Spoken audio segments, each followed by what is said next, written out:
God, indivisible, with liberty and justice for all. Thank you. Sylvia, roll call. Mayor Clark. Here. Council President Harris. Here. Councilor Henderson. Here. Councilor Kuiper. Here. Councilor Robinson is absent. Councilor King. Here. Councilor Browse. Here. Thank you. We have approval of the agenda. Do I have a motion to approve? So moved. Second. All in favor? Aye. Aye. Opposed? Hearing none, motion carries. Thank you, council. Consent agenda, approval of September 20th, 2016 City Council meeting minutes. Resolution 2016-059, appointing Cameron Fox to the Police Advisory Board. Resolution 2016-060, appointing Taylor Funru to the Police Advisory Board. Resolution 2016-061, adopting protocol and an evaluation document containing criteria for the review and evaluation of the city recorder's job performance and describing process for obtaining staff assessment of recorder's performance. Do I have a motion to approve consent? I move consent. I have a correction. Yes, ma'am. So on page 4 of the meeting minutes, overall the meeting minutes read very well, but there's one paragraph that just doesn't make any sense to me. Page 4 of the packet on B, page 4B, sanitary and storm master plan updates, on the second paragraph, starting with Mr. Carr. Mr. Carr recapped Exhibit B and stated the presentation would described, I think you want to remove the D, describe the existing systems, provide criteria for evaluating systems, and identify current and future system deficiencies and improvements, period.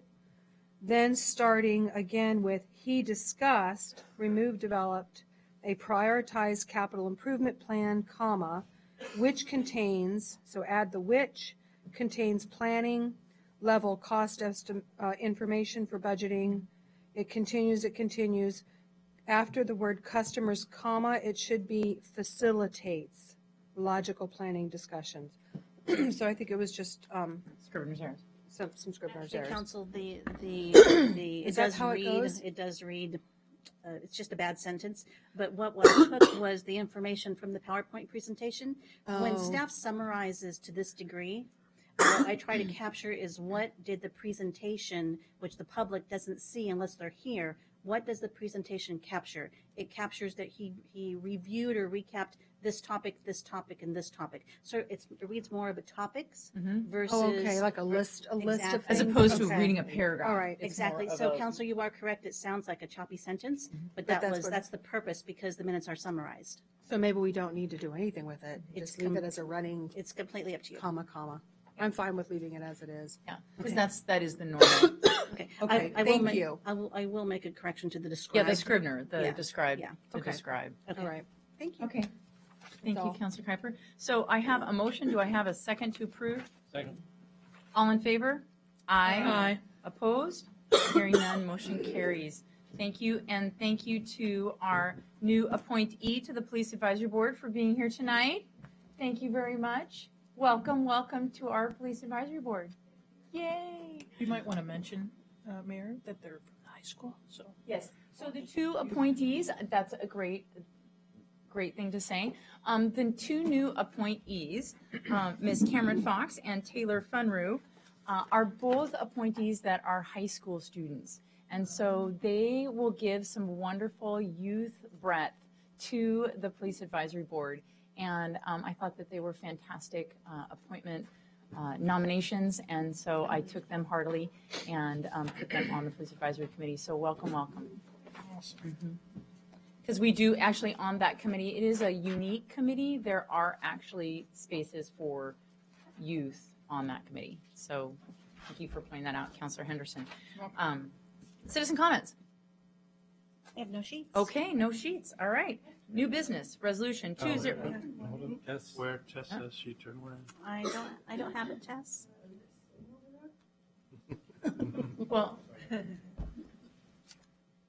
I think we'll take care of that. Tess, if you'd like to just go ahead and do your testimony and then fill out the sheet and give it to Sylvia, that'd be totally fine. Sure. That's fine with us. Sorry. Tess Keys, go. Okay. Is this on? Yes? Yes, it is on. Let me find my notes. there's a couple things I'm concerned about, and I know all is not fair in Love and War, and we have candidates vying for special spots, and the mayor being one of them.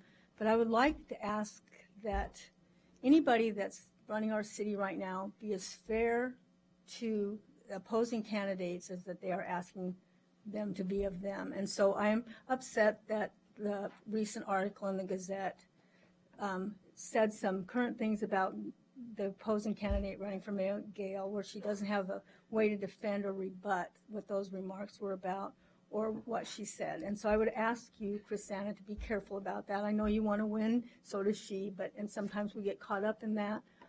You and I have agreed to disagree respectfully, and so that's what I'm trying to do here tonight.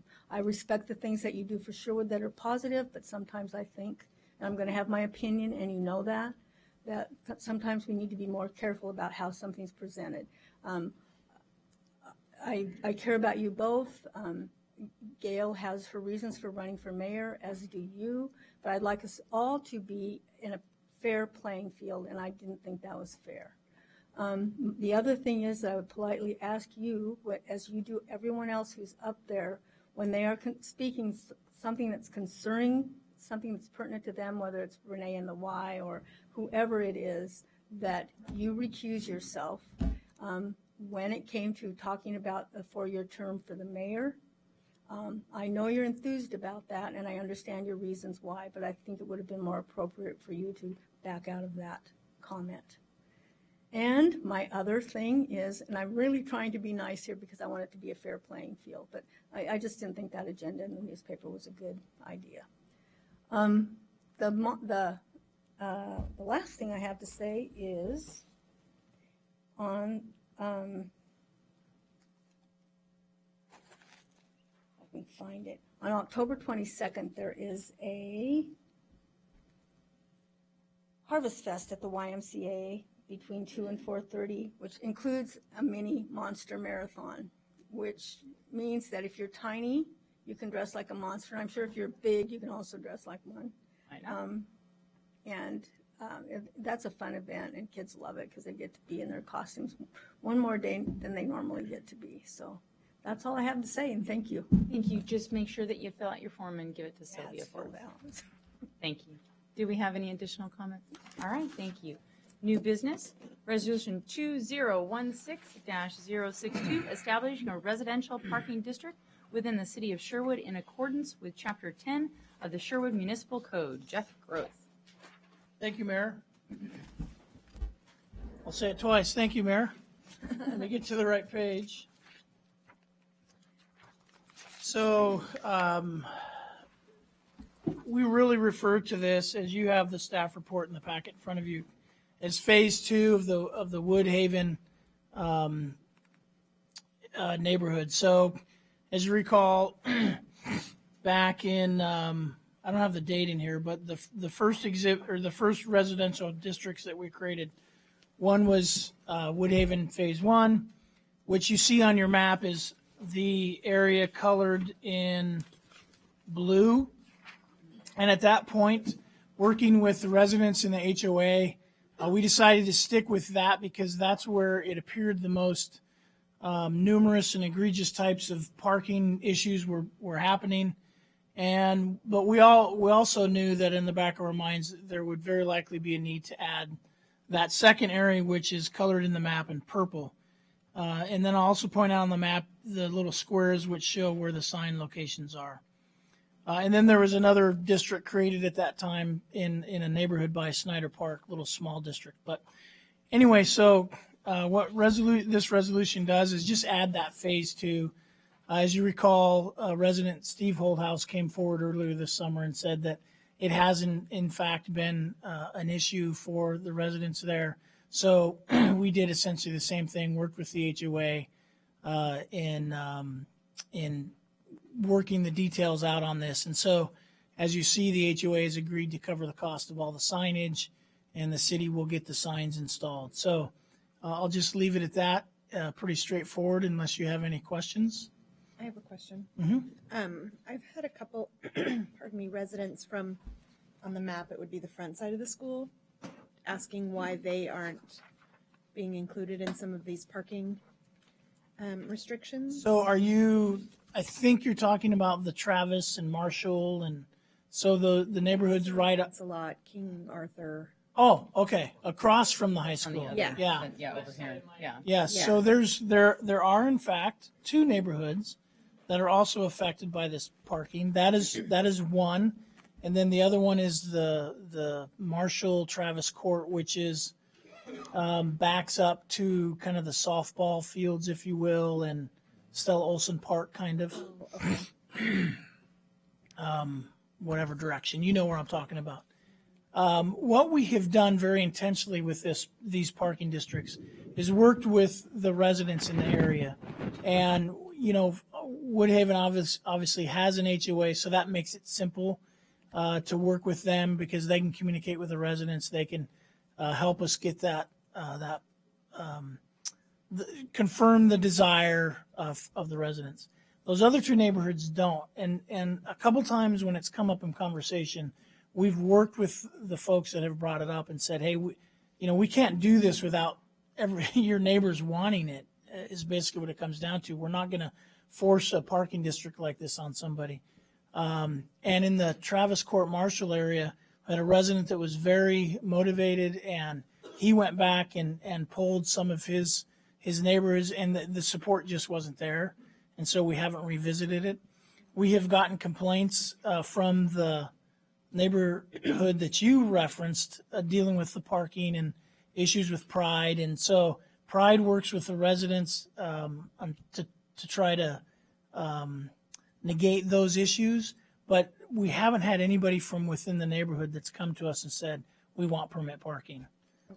So that's really, if they're interested in that, they really need to let us know. They can certainly come to council, but they don't need to. They can call me and say, Chief, we really want this, but it's important they understand that I'm going to kind of hand it back to them and say, somehow we need to make sure that your neighbors are interested in this, because we're going to look to try to offset the cost of the signage, because that's what we've done with everybody else. So to stay consistent, because signs can be really expensive. So to have the area, the residents, either through their HOA or some other way to say, hey, we'll help with the signage has been a pretty significant component of this. So we'd look to continue that. But certainly open, if anybody wants to talk, we'll be more than happy to work with them and see what we can do. Okay. Long answer to that question, but there was enough background. It was important that I told you about that. Yeah, and especially, they don't know that background, so they just see Right. what they would consider favoritism or something going on that's getting it done there and not there. So Right. that's kind of what I've been asked about. So thank you. And so thank you for explaining the process. Yes. And so the process is that if a neighborhood is feeling impacted by parking in a residential area on a regular basis as an overspill for the school, which the neighborhoods were not created as a parking lot number 2 for the school district, that's something that they could bring forward just as much as any other neighborhood and get together. I remember when Mayor Middleton brought forward the phase 1 that we went through and said that it was a real issue in his area, and this was something that the neighborhood definitely wanted. And so we were happy to pass that, and I think that it's something that helps neighborhoods be neighborhoods and schools be schools. And maybe even encourage carpooling. Love that idea. Love it. And go. And you have to turn on your mic, sir. We've actually talked internally, if the school bond passes in November next month and a new high school gets built, the issues about parking at the current high school will be greatly diminished. Right. So some of these districts may actually ultimately disappear because the problem will no longer be there, unless they change the rules and allow middle school kids to drive to school. So That would be bad. Might be not bad. suggesting that. But Although I think that still being appropriate to address it now, because it will be a good 4 years before yes, exactly. the creation of the new high school exists. So, Council, did you have any other questions? I have a couple questions. Yes. Will there be some sort of permit for the people who live in that area? Is Yeah. that how it's, okay? Yeah, that's issued. Go ahead, Chief. Yes, so each, and actually, my department, we get the permits ordered and provide the permits as part of the budget the city gives us. So each resident will get, I can't remember, I have to ask Angie, 2 or 3 permits that they can use on their cars Okay. with very strict guidelines. It's important that obviously they not give it to somebody else, but yeah. Okay, my second question is, what's the penalty? They'll lose their permit. So misuse of a permit means some- we'll no, take it's- it back. I'm sorry, I wasn't clear. Oh. If someone parks in the area that does not have the permit, what's the penalty? They get a parking ticket. Okay, so $20. parking ticket. Okay, and then how is this going to affect the police department as far as extra patrol, or is it a non-issue? It's just part of our routine patrols, and then we respond if somebody calls in and says, "Hey, we're having an issue," or there's a car here that's a notorious offender, and we'll go look for it. But SRO ASLA will check it out as need be. The officers that go through patrol will looking for the permits. And I mean it was an issue initially, but I think it's an education and a learning process. And once everybody knows, hey, you can't park here, you're going to get a ticket, and then it hasn't been, as far as I know, a big deal. So. Thank you. It hasn't become arduous for you. Oh, no. And I don't think that there's been a whole lot of violations is what I'm talking about. I'm hoping, just as a observation, that 58 signs should probably do the trick. Because that's how many I count. Yeah. It's a lot. So I'm pretty sure that people won't be able to use the excuse of, I didn't see the sign. Craig would laugh if he's here because he has before, but they go by the street manual on how many signs and how they should be spaced, and Right. that's how he comes with the count. They're the I think experts on that. signs are only on one side of the street, so then they have to post. Yeah. Well, I think that it is appropriate for us to have our city streets used as city streets and not parking lot number 2. So I move that we approve resolution 2016-062 to establish a residential parking district within the city of Sherwood in accordance with chapter 10 of the Sherwood Municipal Code. Second. All in favor? Aye. Opposed? Hearing none, motion carries. Thank you, council. Ordinance 2016-013, amending chapters 16.10 definitions and 16.134 floodplain overlay of the zoning and community development code as they relate to the regulation of development within the floodplain in Sherwood and declaring an emergency. Sylvia? The Sherwood City Council will hold public hearings on 3 different ordinances this evening.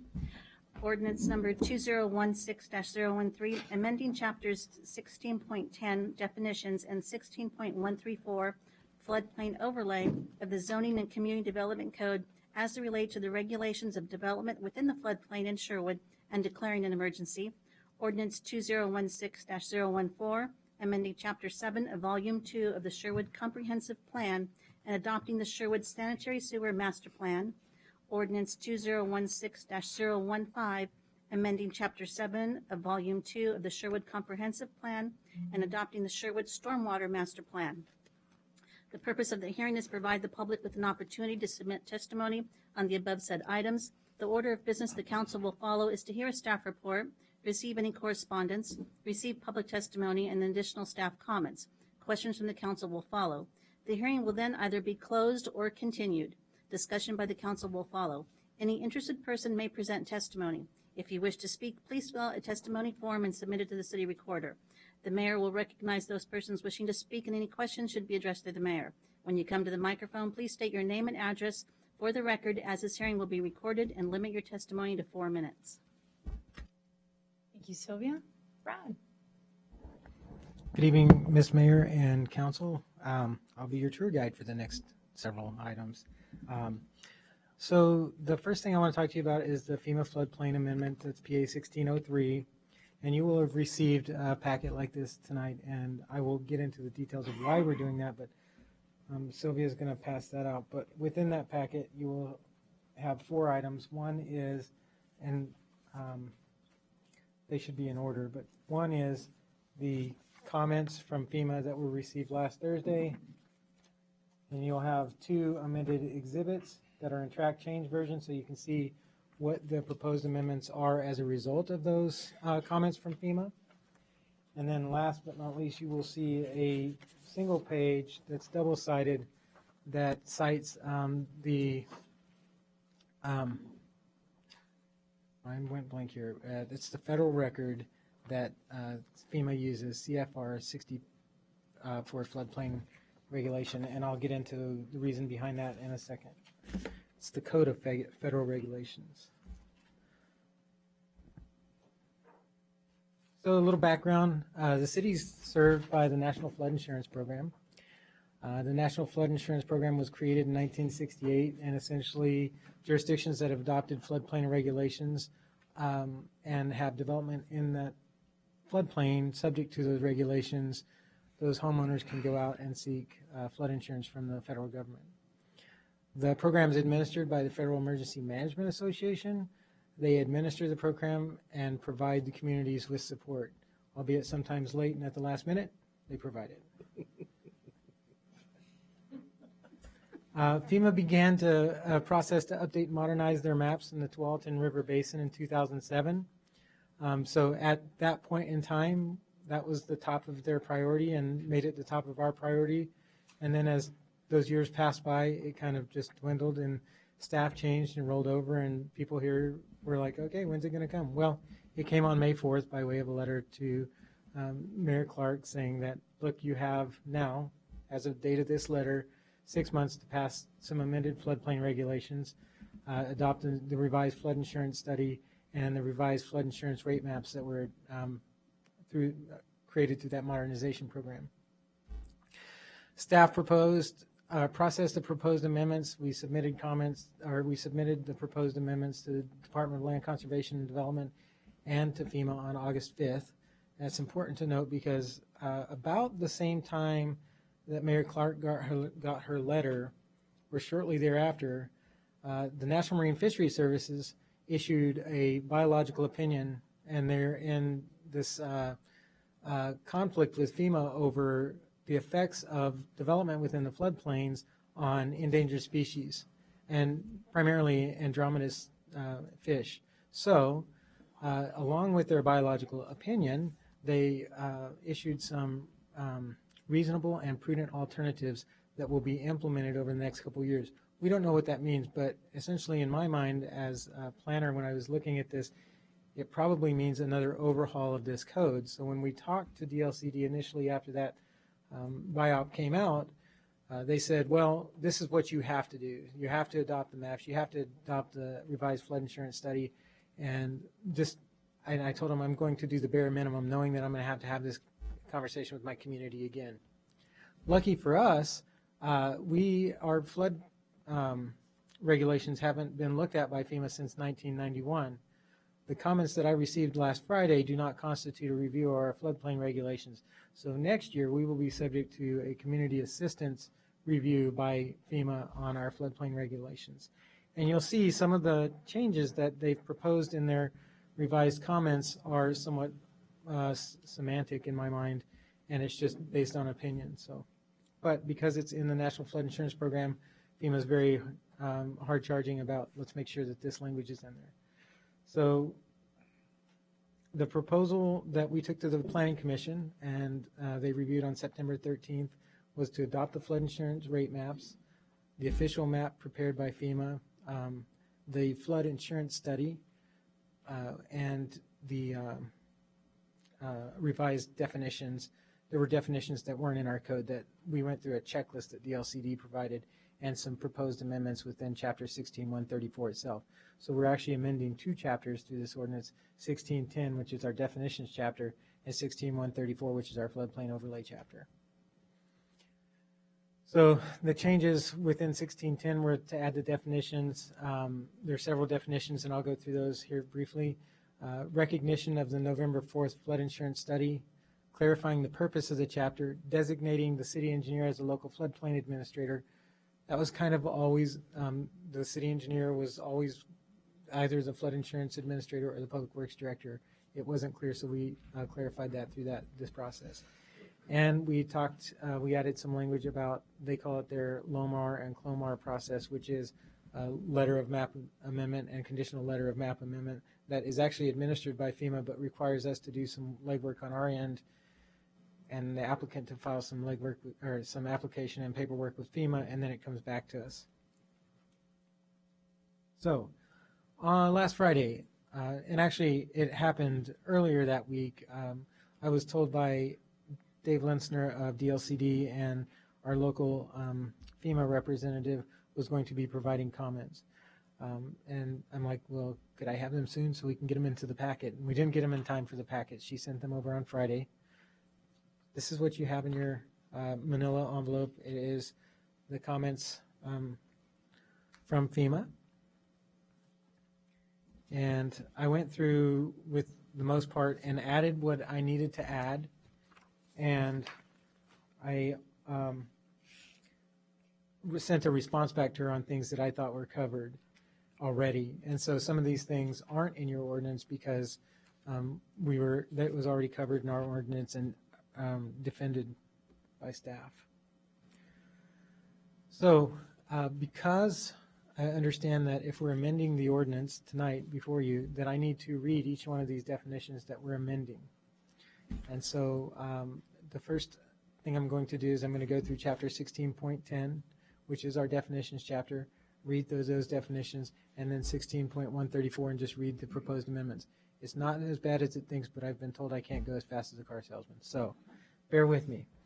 If it's blue and underlined, that means that it is language that was added as a result of these comments. If it is red and struck through, it is language that I removed because it was, in my mind, repetitive or not necessary, and it wasn't required by FEMA. So the first definition was development.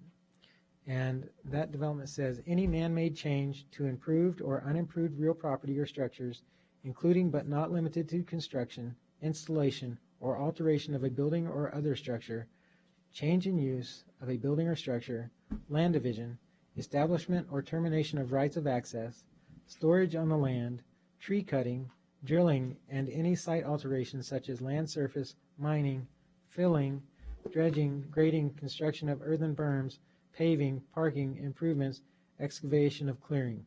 I think that covers development. The next definition was manufactured dwelling. So again, if it's blue and underlined, it's added. If it's red and struck through, it's deleted from the definition. So manufactured dwelling is a manufactured home means a structure transportable in one or more sections which is built on a permanent chassis and is designed for use with or without a permanent foundation when attached to the required utilities. The term manufactured home does not include a recreational vehicle, which is important. We'll come to that in a moment. All manufactured homes located in the city after the effective date of this code shall meet or exceed the standards of the U.S. Department of Housing and Urban Development and shall have been constructed after June 15, 1976. Important to note, if it's black, that's language that's already in our code. Manufactured home park. A lot, tract, or parcel with 2 or more spaces for rent or sale for the siting of new manufactured homes. Our code was originally 4, and then we also had within 500 feet of one another available for rent or lease. And to FEMA, it doesn't matter how close they are. New construction. For the purposes of regulating development within the floodplain overlay, new construction means structures for which the start of construction commenced on or after the effective date of this ordinance. That was mind-boggling to me because there's not really a definition in there. Can I ask a question? Yes, ma'am. So you're saying that the floodplain in Sherwood hasn't been reviewed at the federal level since 1991? The floodplain regulations. Yeah, the regulations. Correct. There could have very well been amendments to the floodplain regulations over time by staff, but we have not had a comprehensive review by FEMA since 1991. Okay. Even after the 96 flood? That was my next question. That's what I was informed. Some of if there were amendments, it was probably likely after 1996, but I didn't see any. Well, and to be clear, the floods may have informed the new maps, but that doesn't change the regulations. Correct. So continuing with definitions, start of construction.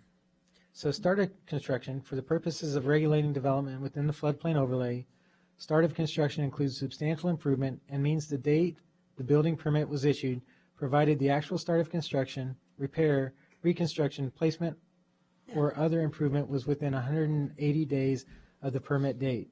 The actual start means either the first placement of permanent construction of a structure on a site, such as the pouring of a slab or footings, the installation of piles, the construction of columns, or any work beyond the stage of excavation, or the placement of a manufactured home on a foundation.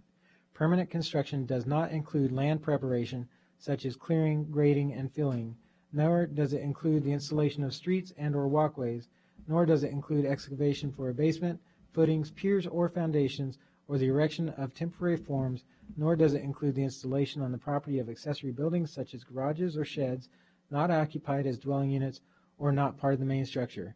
For a substantial improvement, the actual start of construction means the first alteration of any wall, ceiling, floor, or other structural part of a building, whether or not that alteration affects the external dimensions of the building.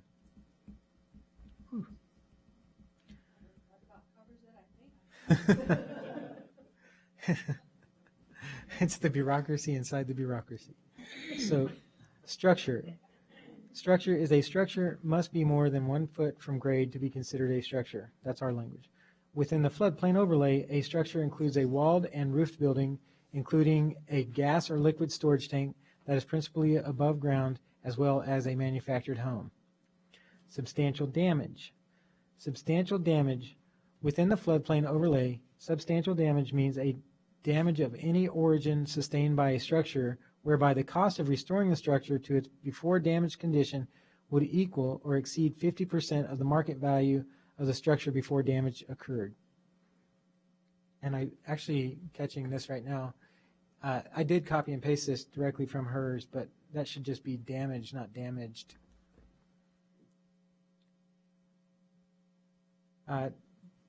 Definitions, and we're getting close, I promise you. This is the last definition, substantially improved building. Within Chapter 16-134 floodplain overlay, a building that has undergone reconstruction, rehabilitation, repair, addition, or other improvement, the cost of which equals or exceeds 50% of the market value of the building before the start of construction of the improvement. This term does not include a building that has undergone reconstruction, rehabilitation, addition, or other improvement related to any project or improvement of a building or correct existing violations of a state or local health, sanitary, or safety code, specifications that have been identified by the local code enforcement official and which are the minimum necessary to assure safe living conditions, or any alteration of a historic building, provided that the alteration will not preclude the structure's continued designation as a historic building. Moving on now then to Chapter 16-134, which is our actual floodplain regulations.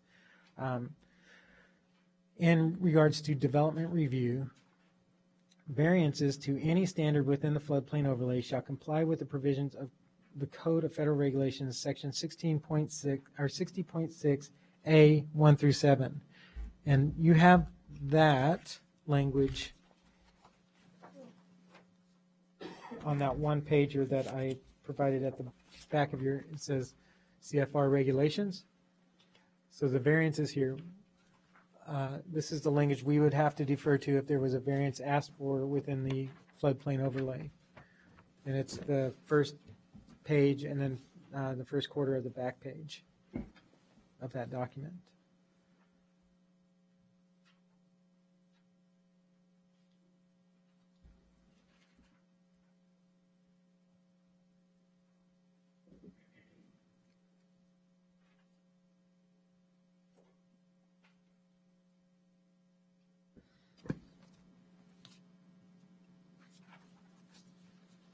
Yes, ma'am. So I'm playing a little catch up here. Sure. So in our current code, the storage of recreational vehicles is allowed in a floodplain? No, I will talk to that next. Oh, okay, sorry. That's I'm ahead okay. of you. I apologize. No worries. I was just giving you time to digest that first Yeah. page. Nicole.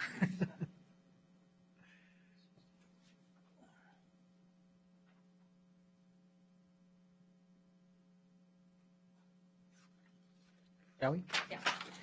Okay, the next one is 16-134-070, prohibited uses, and that is the storage of recreational vehicles. Great question, Councilor Henderson. I will say that we don't have a lot of development within our floodplain overlay, but FEMA insisted that this language be in there. You are allowed to put recreational vehicles within the floodplain subject to the requirements on the back here. But I made a judgment call, since we don't have a lot of development within the floodplain, since we don't have this as an issue, to just prohibit the storage of recreational vehicles. One of my reasons behind that was it would require us to go out and check every 180 days when somebody called and said, hey, there's a recreational vehicle in the floodplain. We'd have to go out every 180 days and say, oh, you have to move it, at which point I suppose they could move it afoot and say it's in a different location. It's just a very overburdensome regulation for us to enforce. So I just prohibited the storage of recreational vehicles in the floodplain overlay because we don't currently have that condition in our community. Currently, we don't. No, ma'am.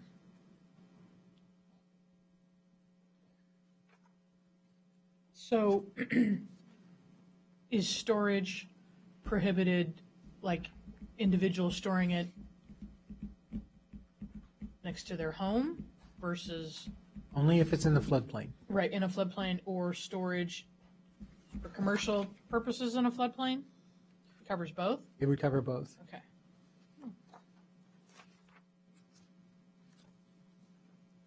So the next one was 16-134-090-C3, and that's related to structures within the floodplain.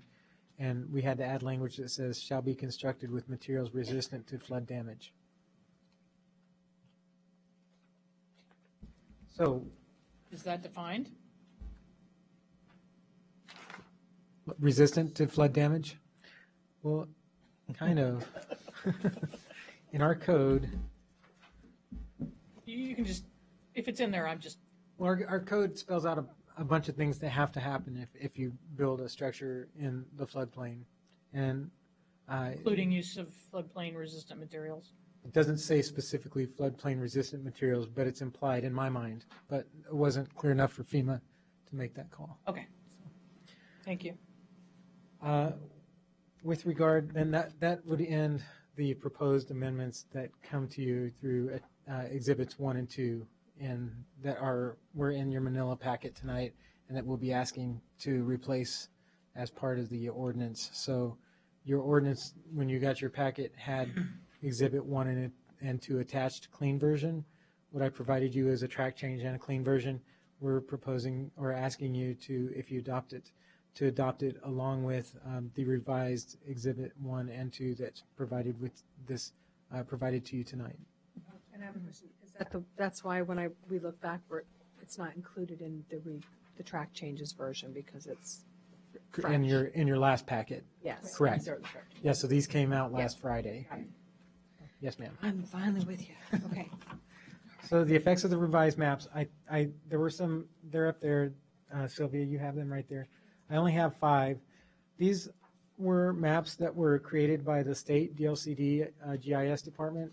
They asked me not to distribute them publicly, but basically what it shows is the effects of the map revisions. And what they did was they overlaid the new floodplain with the old floodplain.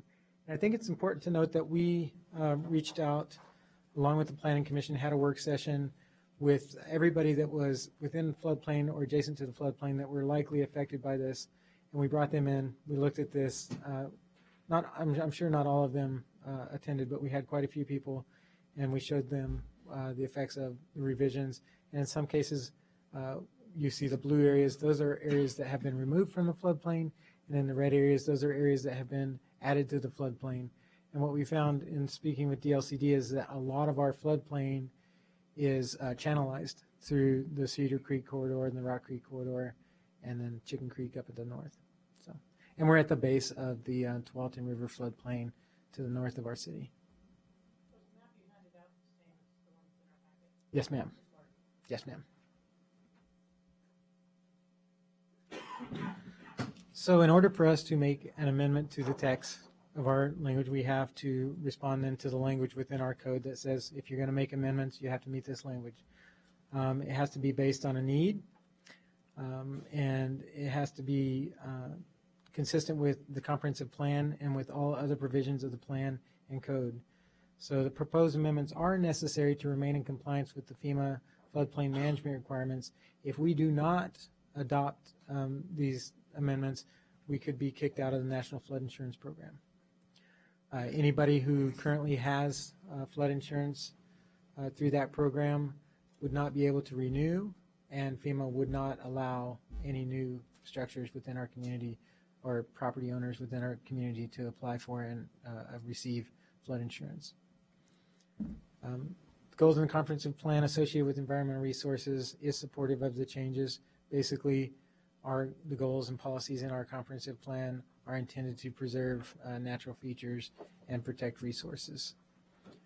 It's consistent with Title III of the Metro Urban Growth Management Functional Plan, which would be the only applicable provision from the Metro Urban Growth Management Functional Plan. And it's consistent with the statewide planning goal, which is very subjective about areas subject to natural hazards. They want you to adopt floodplain regulations. That's part of the goal. We also have to address whether or not the transportation planning rule, whether or not the proposed amendments would affect the classification of any of our roadways. And it doesn't. These are additional regulations. They don't do anything to add traffic to the system or create a situation where we would have to change the designation of any of our roads within the transportation system plan. With that, the Planning Commission recommended approval of the proposed amendments that you saw in your packet, and staff recommends that the council conduct a public hearing on the proposed amendments that are before you this evening, adopt the ordinance, and declare an emergency to ensure that the ordinance is effective immediately. And if there are any questions, I'd be happy to answer. Council, questions? I have a question. Okay. So I just have a question on the definition of manufactured dwelling. On page 9 of the red line version, it starts off as manufactured home means a structure. And I don't understand that. Do you mean manufactured dwelling, since that's the definition? In our code, it was manufactured dwelling, and I would use the term interchangeably. Okay. Any other questions, Council? Thank you, staff. I'll open up the public hearing. Do I have any? I'll close the public hearing, return to staff. There you go. Council? Wow. Excellent pause. Well done. Fast. So I'm going to chime in, and maybe Josh is going to chime in. We were originally hoping that all 7 members would be here tonight, but unfortunately Councilor Robinson couldn't make it. So we'll have to bring this back for a second reading at your next meeting. And then we would ask you to still declare an emergency if you approve it at the second reading, so it would go into effect immediately and prior to the November deadline. Okay. Am I And correct? so that would still meet our deadline. Correct. We couldn't account for one of our counselors being ill. Exactly. So that happens. And so that would, because we, of course, do not want to put our citizenry at risk of not qualifying for flood insurance should they choose to get that. And so we will make sure that we get that on the agenda post haste. Yes. All right. And that will still meet the requirement. Okay, Council, did you have any questions for I have one staff? follow-up. Yes, yes. Under definition of crawl space, Brad, an underfloor space that is interior, blah, blah, whatever. Page? That's page 35 of your packet. I mean, the crawl space definition is irrelevant. What I wanted to ask you is crawl space a form of basement? Because when I read the basement definition, I'm getting confused. Sure. Because a crawl space is, such that it's higher than 5 feet in height below the lower floor. But then when you look at the definition of basement, it says any area of the building having its floors subgrade. This is page 34 of the packet, I'm sorry. On basement, any area of the building having its floors subgrade below level on all sides, which is great, okay. Then you go to page 35, under crawl space, and it says, an underfloor space. So an underfloor space is an area of the building that has its floor subgrade below level on all sides. Correct? I understand your question. I unfortunately cannot. I don't know that answer because in my mind they are the same. However, a crawl space is not habitable typically, Right. whereas a basement would be. And so maybe that's the reason for the I two just separate, wanted to point because that they out. do ask us to refer them back to crawl space. Okay, that's just what jumped out at me when I was reviewing this. And then there's another Wonderful definition tome. of subgrade crawl space too. Yeah. It sounds like there's probably some overlap between them, and maybe they're And that's distinguished in okay. some treatments, right? In some cases, they're treated differently, and sometimes they're treated the same because And there's that's overlap okay, in the like in definition. terms of permitting and what's in the code and whatnot, it's not gonna Yep. turn anybody on their ear, Okay. except me. I think it's possible. Okay. Well, All and I right. appreciate the work that the Planning Commission has done on this with staff to really go through this. This is an important piece to our, codes, and I really appreciate that. So did you have a? What was our deadline for passing this? November 4th. November.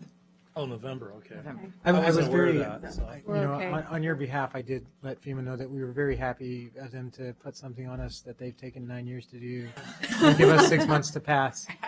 And Super and it's helpful. really a 12-month process in my Super mind. helpful. And to be, And many of your peers throughout Washington County are dealing with this on their agendas tonight and this week. Thank So- you, Planning Commission, for digging through this. We appreciate your work. Absolutely. And staff. I was just going to clarify, it needs to be in effect by November 4th, so that's why the emergency, so not just adopted by November 4th, but it So has we're to not be- voting on it tonight, we're just going to vote it on the next one then? Well, we would need you to We need to move it approve forward. it Approve it on the and place first. it on the Also the October charter. 18th. Right. Correct. To read it twice. Correct. And actually, what you'll do is you'll have first a motion to amend it as presented by staff. If that passes, then a motion to send it to the next agenda. Yes, ma'am. So, back to Counselor Kuiper's, shouldn't the basement have a clarification in its definition of finished or not? Because I know over the years I've had constituents purchase a home, not be the first home buyer, homeowner, have an unfinished basement, and then have a lot of concerns and issues with getting that property developed, not even in the floodplain. I guess my answer to that is, the definition is any area of the building having its floor subgrade below ground level on all sides. It doesn't differentiate whether or not it's finished or not finished, so we'd still consider it a basement. So like my grandparents, for example, had a basement where it was just their laundry room and furnace, and it was all, Concrete. enclosed. Yeah, But it was in my mind, it wasn't really habitable. There wasn't anybody living down there. And I would add, some of these definitions are in our code for building height purposes, for max floor, story purposes. So there might be something in the code that's in there for a building code related issue versus a floodplain related issue. And we can certainly, at the next hearing, maybe come back with a little bit more clarification after talking with the building official and FEMA and see if there is a specific distinction or anything like that. But I think there's just different reasons why you have different different definitions in the code. Yeah, our first definition of basement was based on the Uniform Building Code, and FEMA wasn't happy with that and asked us to. That's the state code, the the state building code. definition. Yes, ma'am. So they're not happy with everybody, probably, since most everybody follows the state, right? So on this map here, there were areas that were removed. Yes, ma'am. Are those, I think they're blue. yeah, landowners or building owners? How are they notified if they've, Again, we sent out notice to everybody that was impacted or affected or could positively or potentially- negatively? Yeah, potentially Okay. be affected, and they came in. We had a few people come in, and we showed them, and in some cases, in the majority of places in Sherwood, land was taken out of the floodplain regulation. Out of the floodplain. If you look at the map closely, a lot of where it was added was along the Rock Creek corridor, And Cedar which Creek. is the tannery, Right. our floodplain. So we don't have a lot of single-family homes developed along that Right. floodplain. Oh, you want to see that? Sorry. questions, council? Thank you. So we'll need a motion on the amendment.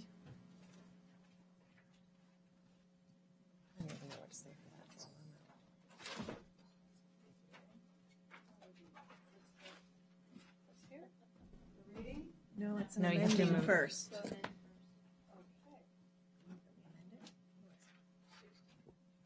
So on the amendment, there's some confusion.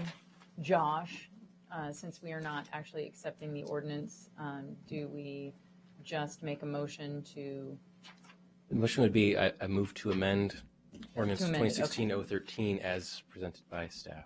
okay.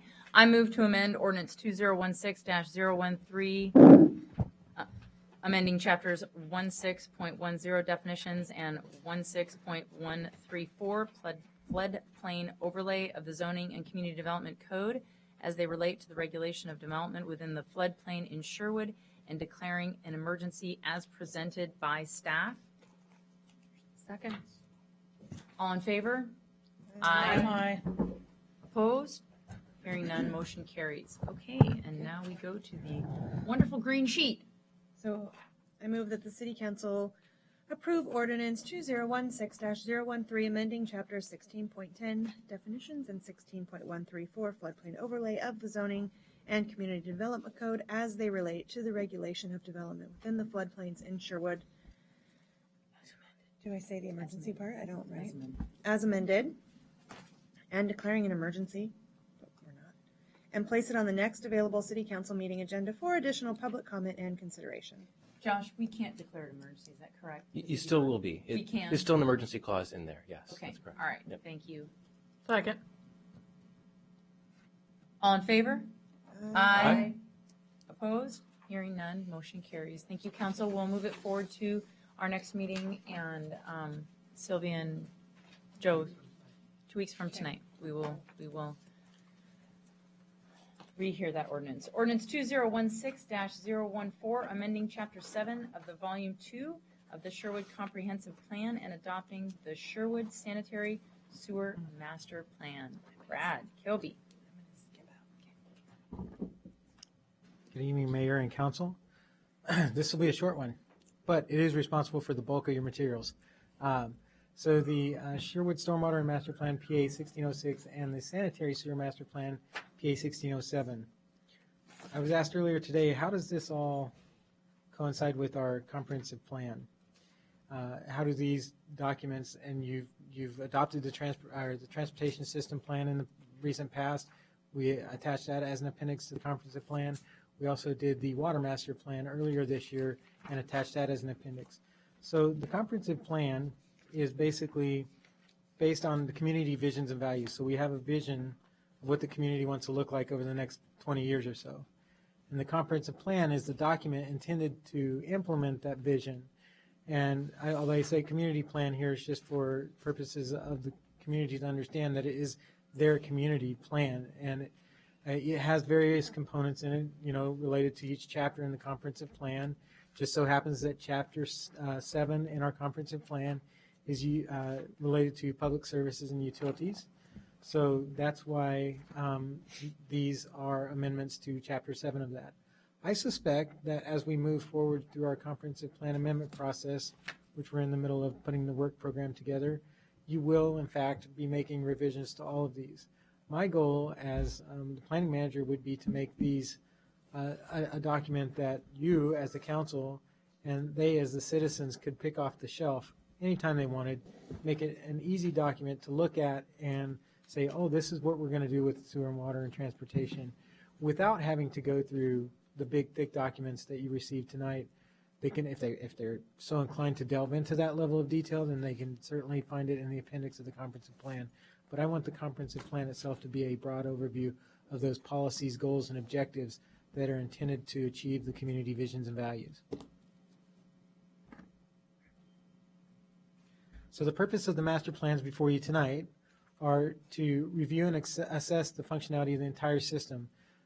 That's the purpose of any master plan revision that comes before you. We've either if it's coming before you, it's coming as a full-on amendment to the original master plan, or it's coming because you have identified a goal or something that you wanted to see different that wasn't currently being achieved by that master plan.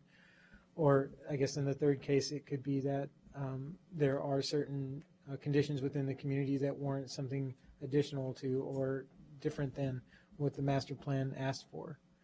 So the master plans evaluate the existing system. So in this case, they're looking at the existing stormwater system and the existing sanitary sewer system. They identify current and future system deficiencies, so they project growth over the next planning horizon. And they say, we are going to identify this as not up to capacity for the growth that's planned over here, or this needs to be fixed. We know that it's a deficiency and we need to fix it.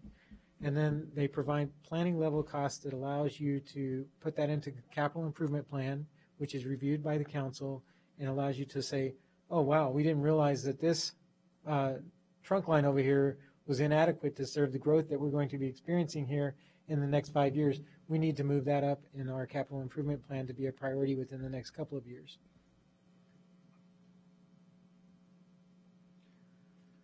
That is the purpose of the master plans. Those are the master plans before you tonight. Bob Galati, the city engineer, and the consultant from MSA are here tonight to discuss with you the details of that master plan. In the interest of brevity, I will just let you know that there was a work session with the Planning Commission, again, a public work session where the public came out and they presented these two master plans to the Planning Commission and the public. We didn't receive a lot of comment or feedback. And then we had hearings, public hearings on the matter with the Planning Commission on September 13th and again on September 27th because there was a question about some of the information in the master plan that has been, the Planning Commission amended that information based on some data that was brought back from the consultant. And so those revised tables were in your packet along with a recommendation from the Planning Commission. So again, our required findings for a plan text amendment are that there is an established need for such an amendment. They should be addressed every 5 to 7 years, and by you approving the scope of work and the budget, there is in fact a need to update those. They're consistent with the intent of the adopted comp plan, the transportation system plan, and any applicable state or city regulations. They would update the current plan, and they are consistent with the current applicable planning, statewide planning goals. Metro really doesn't have a say in local utilities, so we don't fall into the functional plan for purposes of utility service, except when we're talking about urban growth boundary expansions and the orderly and efficient extension of those services. Moving on, the proposed amendments have to be consistent with the state transportation planning rule. Again, none of the proposed improvements that they're making would add traffic with the exception of during construction, but they're temporary impacts and they wouldn't necessarily require the city to reclassify a street from how we currently have it classified in our transportation system plan. Planning Commission recommendation to you was adoption of the updated master plans, approval of the proposed amendments in Chapter 7 of the Comprehensive Plan, and incorporation of the master plans as an appendix to the Comprehensive Plan. And with that, I will open it up to any questions that you might have. Oh, yes, ma'am. Just to clarify, when did the Planning Commission request changes? Because I want to make sure that. So on September master plan I have is 13th, updated. basically on September 13th, there was a question about one of the tables. I'll let the consultant speak to it a little more because it just showed that there was no open space or natural areas in Brookman, and we know otherwise. And so the question was, well, how does that actually impact our plans? And so I'll let them speak to it, and it doesn't really impact them. So. My question was just, I wanted to make sure I have the most updated master plan. Yes, so you do have the most updated master plan. They made the recommendation on September 27th, but the city engineer and the consultant had already made the changes that the Planning Commission had talked about on the 13th. Okay, so when we had our meeting. Yeah, when work you had your session- work session, you got the plan, and then I believe Bob gave you some slip sheet Yeah. items to go in there. That was the corrected Okay, sheets. thank you. All right, great.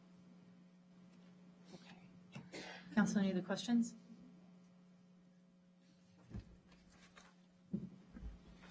Thank you, Brad. Yes, ma'am.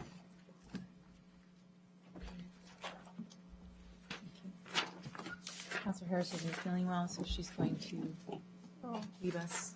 Thank you, Council President. Hope you feel better. I'll open up the public hearing. Do I have any public hearing? I think you Sheets want to here? hear from the city Oh, engineer. do we yeah. have more? They're here. Sorry, come, please. I didn't know there was more presentation. Bring it. Get ready to live. Let's go. See some more presentation. Thank you. Send it away. And I think it's going to, Oh, okay. So excited. and I was out of the Oh, room, that's right. so There are 3 sections here. Okay. while All right. we're waiting for them to set up, I was out of the room, so this may have been said, but I just wanted to reiterate that this, the presentation for both Brad and Bob and the consultant are for both of the ordinances, and then you'll need to hold a public hearing for each of the ordinances if there are people here to testify, and then vote on those separately, even though we're just doing Okay, one so- presentation. This is a little confusing because we're going into the stormwater now. The presentation is Julia explained, Mayor, will cover both ordinances. Okay. So for the public and for the council, just keep that in mind, that the information you're getting are for both ordinances. Sanitary and storm together. Correct. I understand. Thank you. Thanks.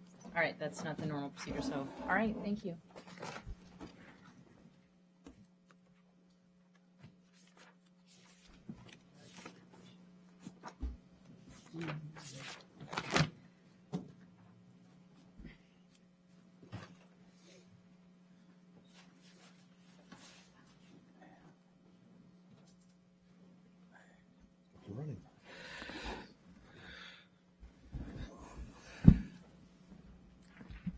We ready? We are ready. Thank you. Mayor Clark, members of the council. Number one, Brad did a great job of presenting the overview of what the master plan are about, basically. I just want to reiterate, this is our long-term planning tool for each of these systems that we utilize to develop our 5-year CIP and budgeting and everything like that. So this is the tools that we have to actually make sure that we're doing it right, that we're not far afield. So as part of that, these master plans start off with a consultant review of all the systems and gives us a report based on that analysis, which is what we need. Michael Carr is with MSA, is our consultant, and he's going to present to you the background information, the critical background information of each of the master plans, without getting too deep into the weeds with everything. But generally, this is the critical information that most people would need to know and be able to find and understand to understand the master plan and what we do with it. So, Michael? Thank you, Mr. Carr, for coming. Thank you, Mayor Clark and councilors. Michael Carr, Murray Smith and Associates, 888 Southwest 5th Avenue, Portland, Oregon. So we've got about 15, 17 slides here. So just a quick outline of the presentation here. Again, we're doing 2 master plans at once. There's some common elements of both plans, which is why we do them in parallel. Many cities do. So we'll have a couple slides on that. We'll go through the sanitary sewer, the findings there, and then the stormwater following that. So, as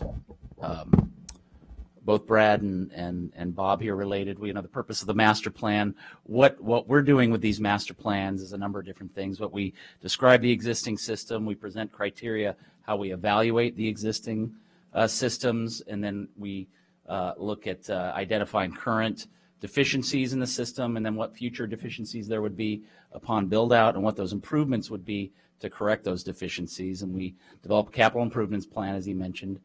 The idea here is to develop planning level cost information for budgeting. We do prioritize. We have to, and that's part of the state code, is to develop some short-term and long-term prioritization. And this helps inform you as city leaders and the community and the staff as to how to proceed logically and reasonably with development and improvement of the system. So just a couple of brief planning assumptions. Number one is the study area. This is the urban growth boundary as it exists currently with the city. We've identified 2 areas that have concept plans for them, Brookman and Tonka employment area shown inside the urban growth boundary. We do look at the growth of the system as the community grows. So population projections are a component of that. As part of the plan, what we do is we make an estimate of what the population of the study area will be upon build out of the study area so that we can determine how much wastewater flow or how stormwater flows will be impacted. And so there's discussion in the plan about that. We estimated the build out population of the current study area to be around 23,390 based on some assumptions. There's a number of ways you could project how growth might happen over time.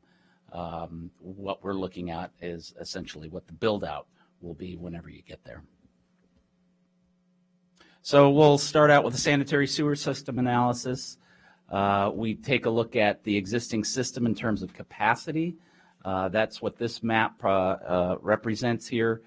In essence, the city's sanitary sewer system has really no deficiencies in terms of capacity throughout the system. It's a relatively new system. Your city is relatively new, and it all looks good there in terms of capacity. There are some minor restrictions downstream that are due to that are part of Clean Water Services pipelines and not responsible. The city's not responsible for.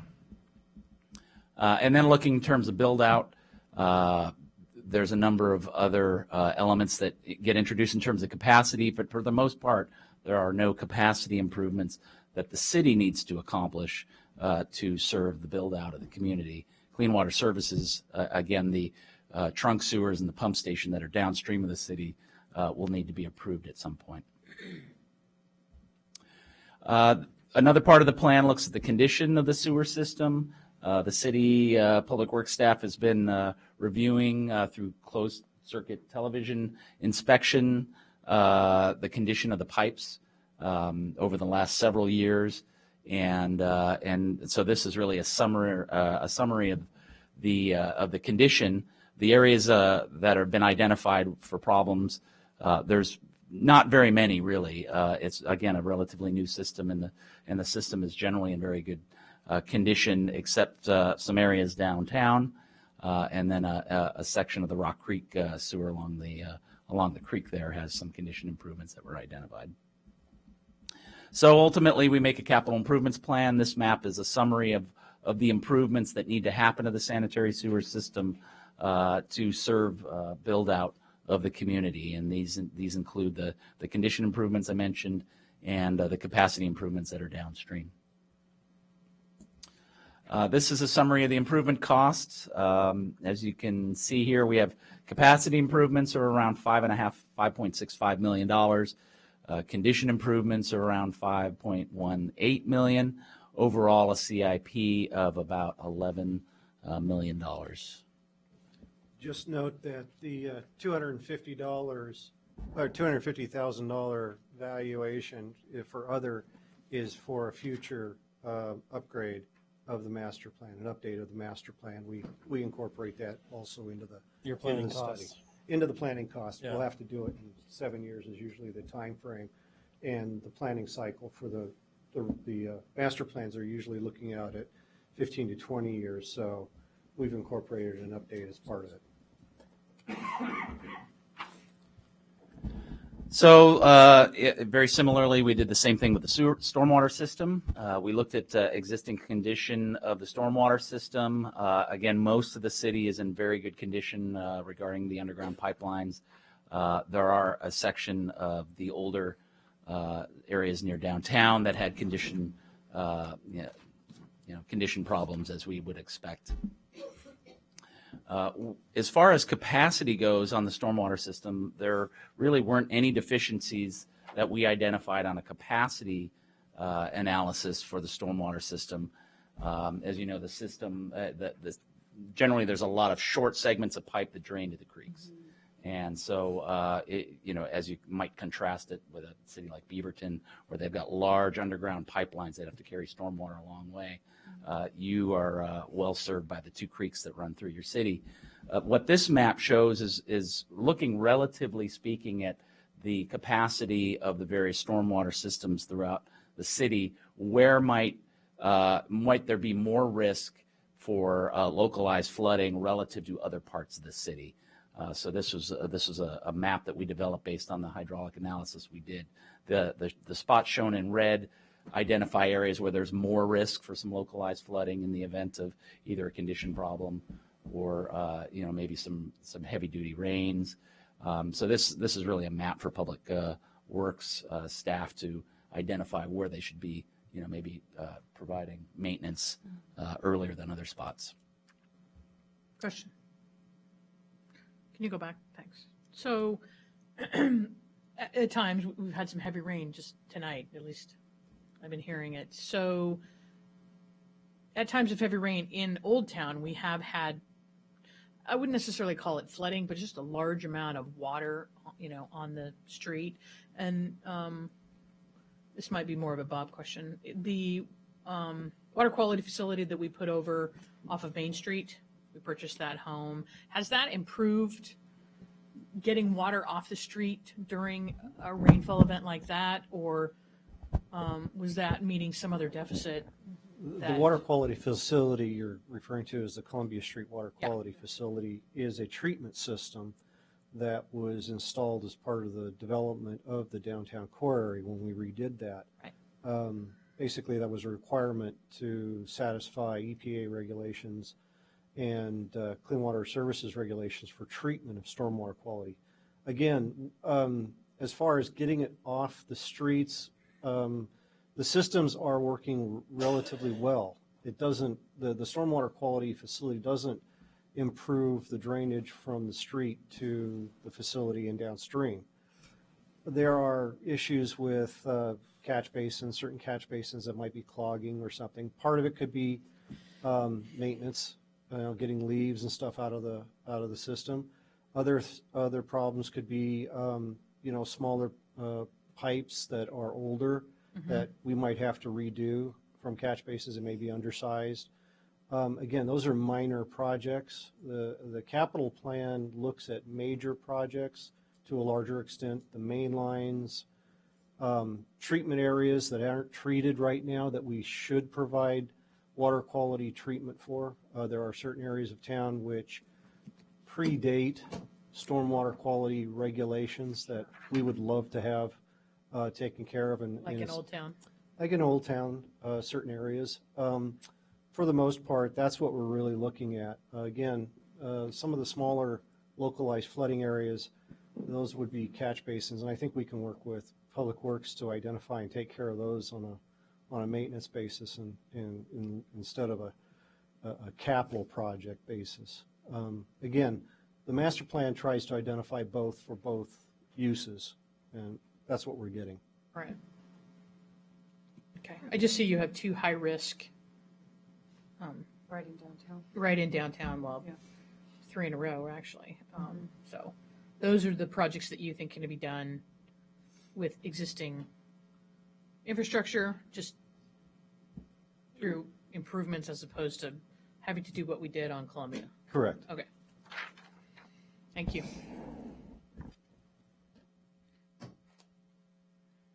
So what we did, similar to the sanitary sewer system, this is a map here showing really summarizing all the improvements that we're recommending be made to the stormwater system upon through development of the city as it goes to build out. Many of these have to do either with condition improvements to fix condition deficiencies. As Bob mentioned, also there's a number of places in the city where there is no water quality treatment for a particular area. And so we've identified those as projects throughout the map here. There's blue squares and index numbers that are referenced in the plan for that. And as I said before, there's no capacity improvements that are required. And then we developed cost estimates for all those projects, and we've summarized it here.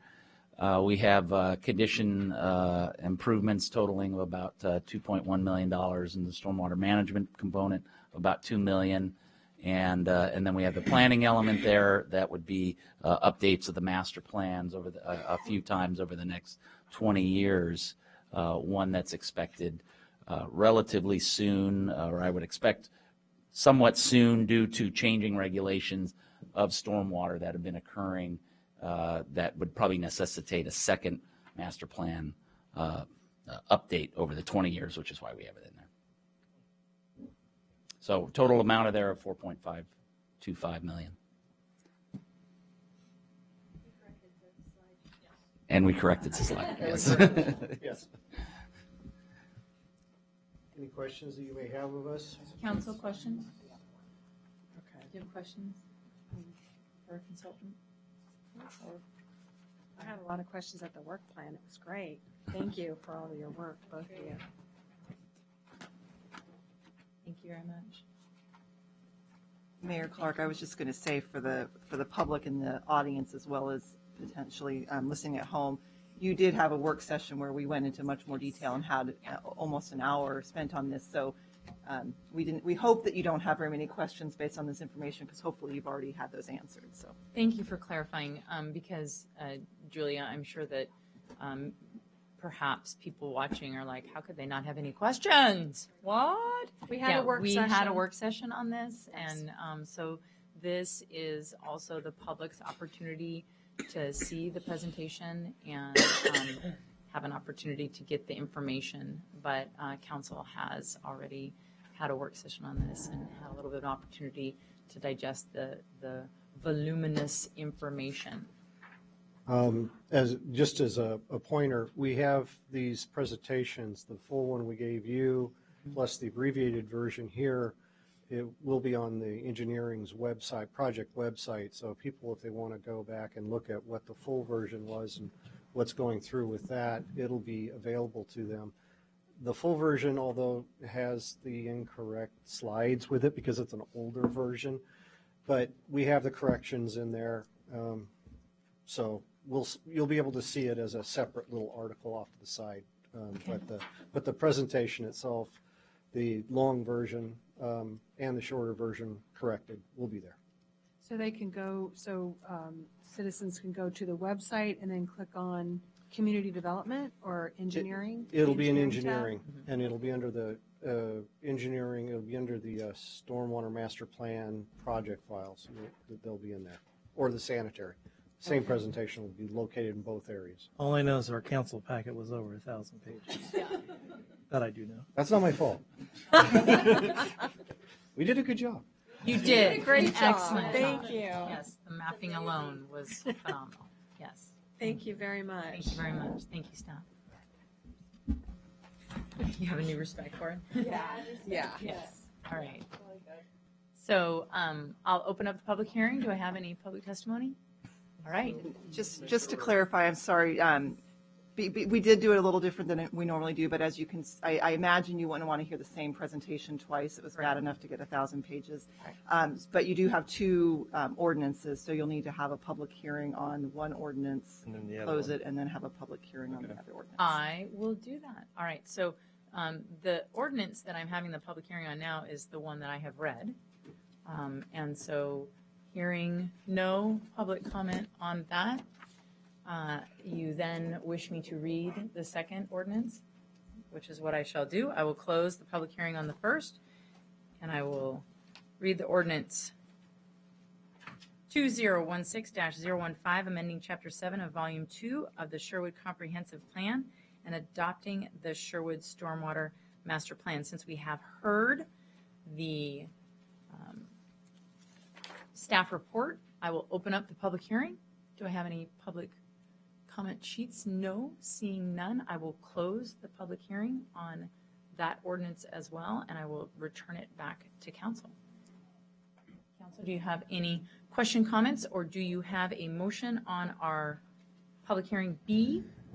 I can do it. I'll do the first one anyway. I move that City Council approve ordinance 2016-014, amending Chapter 7 of Volume 2 of the Sherwood Comprehensive Plan and adopting the Sherwood Sanitary Sewer Master Plan, and place it on the next available City Council meeting agenda for additional public comment and consideration. Second. All in favor? Aye. Opposed? Hearing none, motion carries. And on public hearing C, would anyone like to make a comment or make a motion? Okay. Green sheets. I move that the city council approve ordinance 2016-014, amending chapter 7 of the volume. No, ma'am. No. No, ma'am. This I'm is the sorry, wrong it's one. C. Oh, I It's C. apologize. That was my Oh. Yeah, mistake. that's okay. I don't have the right one in front of me. Here. Okay, we'll do it this way. C. All right. We'd like to give everyone an opportunity here. Okay, here we so go. We're just going to wait. Third time's a charm. You got it. Okay, I move the city council approve ordinance 2016-015, amending chapter 7 of volume 2 of the Sherwood Comprehensive Plan and adopting Sherwood Stormwater Master Plan. Go. Second. All in favor? And Oh, I'm sorry. I forget and to place it on the move to next the available next city agenda. council meeting agenda for additional public comment and consideration. Second. We're going to fix that, right? Anyway, all in favor? I'm sorry. All in favor? Aye. Aye. Thank you. Opposed? Hearing none, motion carries. Thank you, council. You're awesome. City manager report.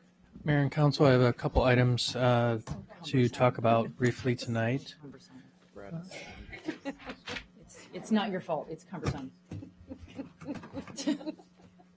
Here. try to- you can- Three items. Brad wants to say something. So Oh, Brad, go! Just in the interest of saving the planet and trees, I wouldn't think that we'd want us to replace this packet. We with the do second- not wish you to replace this that we would packet. just reference I this. will keep it so tucked safely. It will return for our next meeting. All agreed? Yes. Agreed.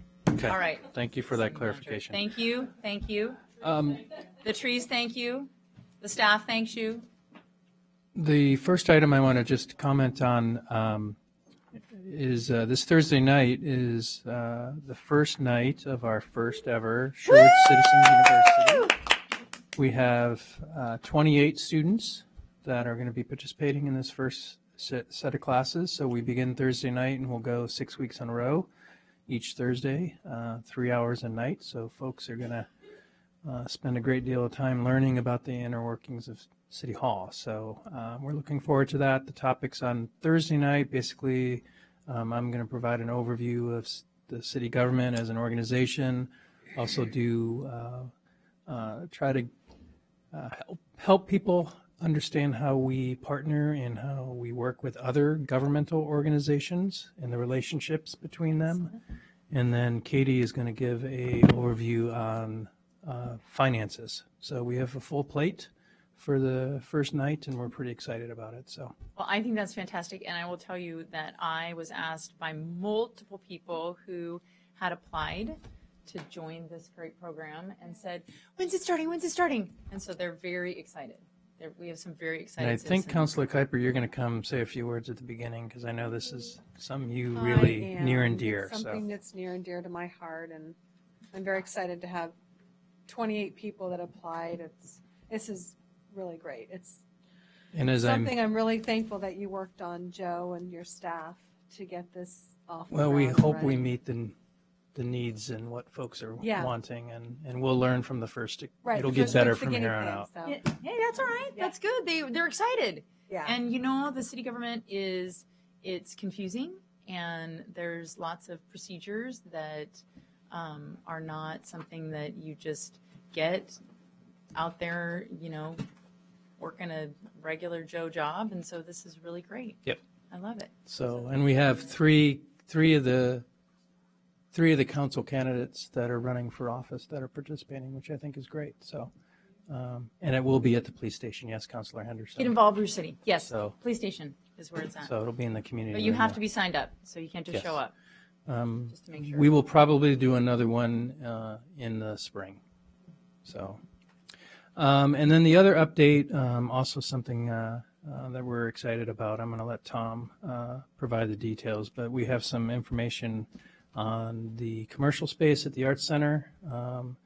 I know I've been receiving a lot of questions from the council and from citizens about when is that space going to get leased. So Tom has an update. He's been the primary negotiator on the project and has some details to announce. So, Tom? Great. Yeah, so I am actually really happy and excited to kind of do a mini announcement, so to speak. We've been, as you know, working hard with someone to kind of come to terms conceptually first, and then actually in lease agreement. And we're really there. So you may have noticed I put a lease pending banner up on the signs there in the lease space, and we're really just dotting I's and crossing some T's. They wanted to be here tonight to kind of give it a full kickoff and tell you exactly what their specific plans were, but it just didn't work out. So they will be here at the October 18th meeting to give you very specific details about exactly what it is they're trying to accomplish here in Old Town. But let me kind of just give you a couple of a little bit of information about what it's going to be. So first off, they're going to call themselves the Smockville Brew House. They've landed on a name and a theme, and I'll let them more explain about the theme, but it's going to be a restaurant and a brewery facility. So they're going to make beer on the site, and they're going to dedicate 1,000 square feet to actually being the brewery. There'll be glass wall partitioning the brewery from the restaurant space. And they're also planning on having an open kitchen. So they really want to bring in the local product that they're making, as well as other local products, and kind of highlight those as they're actually making food that people can see and experience as they move forward. So 2,000 of it square feet will be an open kitchen and a restaurant. It's being going to be operated by a local establishment who has a successful record of creating businesses and operating businesses successfully. So we're really happy about that. The brewery is more of a startup, so they're going to be kind of getting their feet under them and learning, but they have a good partner to help them through that process.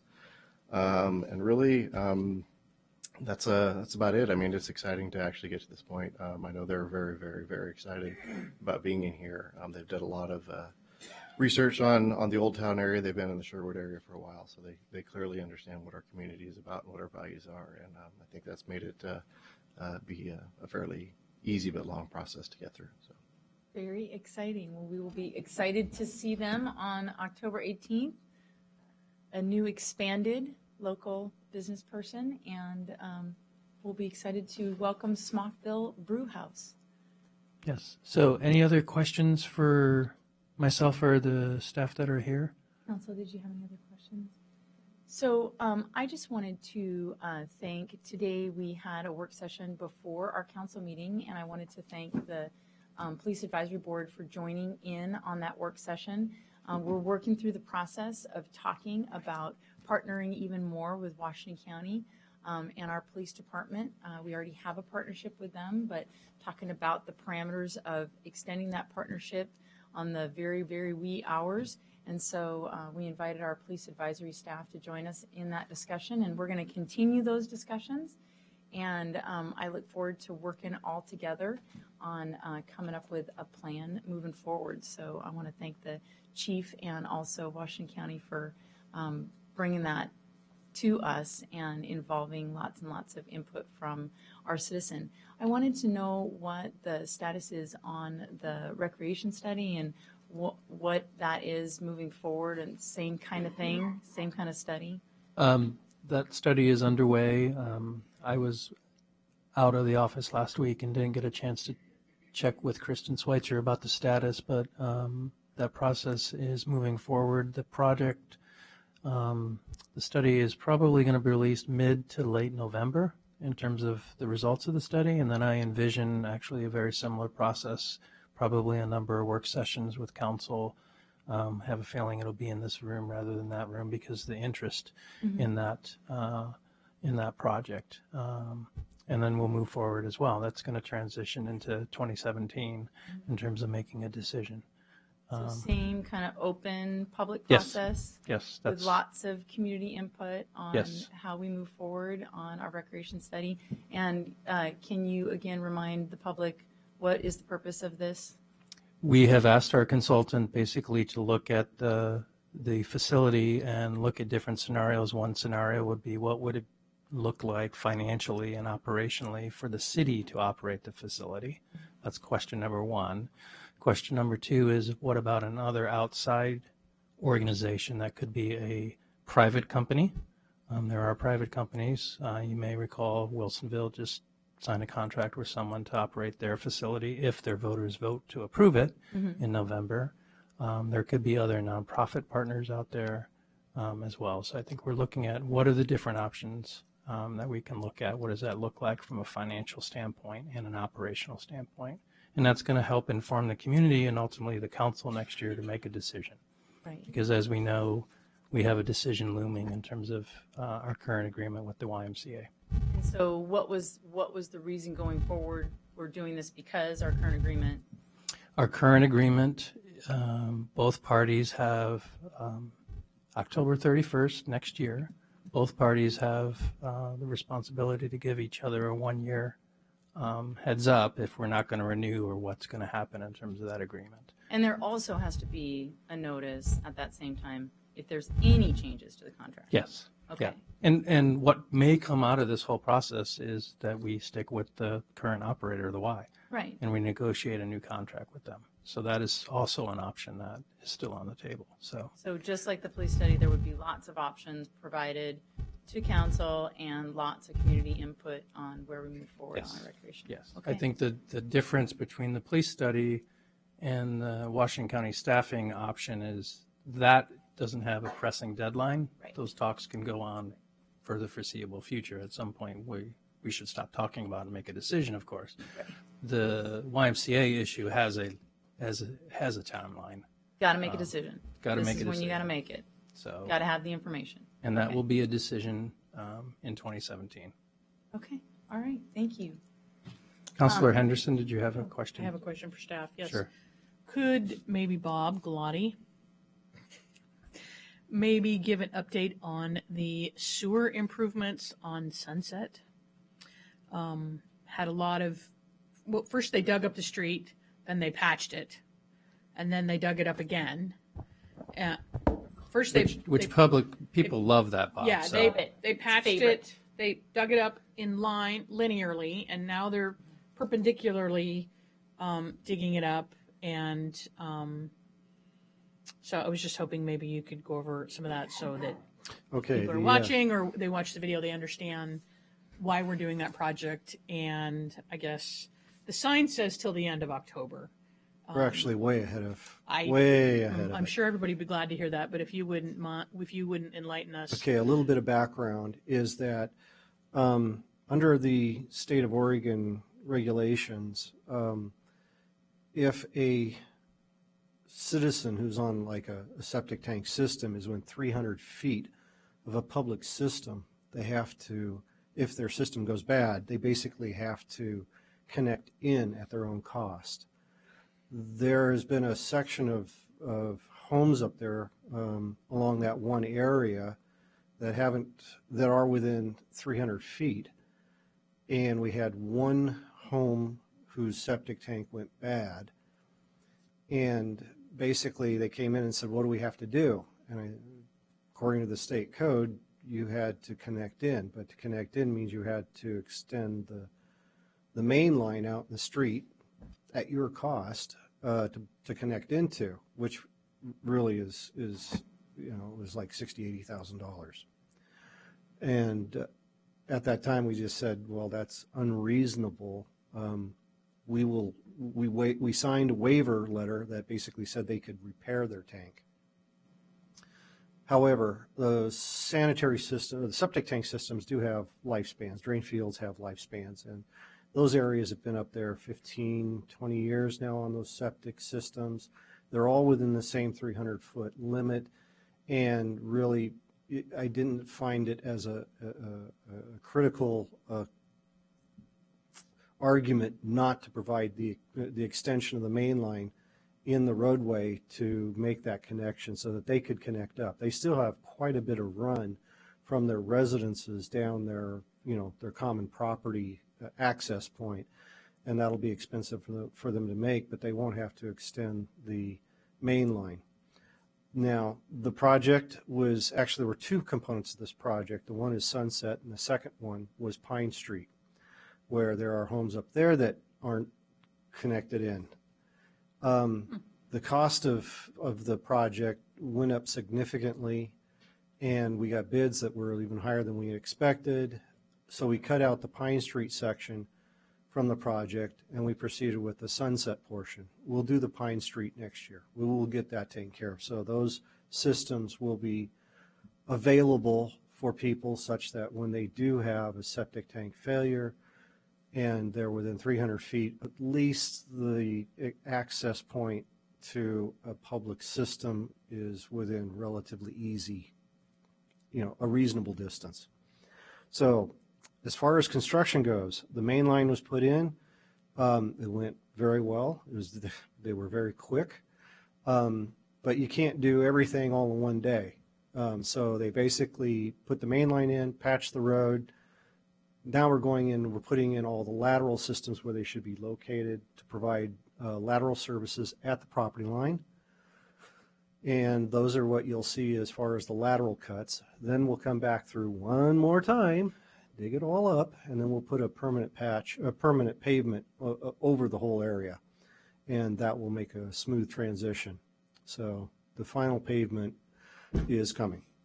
So from the entire width of the street? No, just where the basic trench is, mainline trench, which will be half street improvement. So just the south side? Yeah. And how many homes will that serve in the future as far as? The lots are to be hooked up? incredibly large. At least each one of those lots could be subdivided in the future. You could get a multiple home situation going in those lots. Right now there are 6. Even if they were to partition into 2, they have the capacity to do that. Whether they will or not, that's future, and that's really a planning thing, and I don't get into planning too much. But at least we've provided the capacity in a system up there to where if they do choose to do anything with their property, they can. It's at the top of the hill. And the same thing goes with Pine Street. There's a section of Pine Street at the top of the hill that basically they pump, or they have septic tanks, and who knows where it drains to. They do that next summer. I'm going to put it in the budget.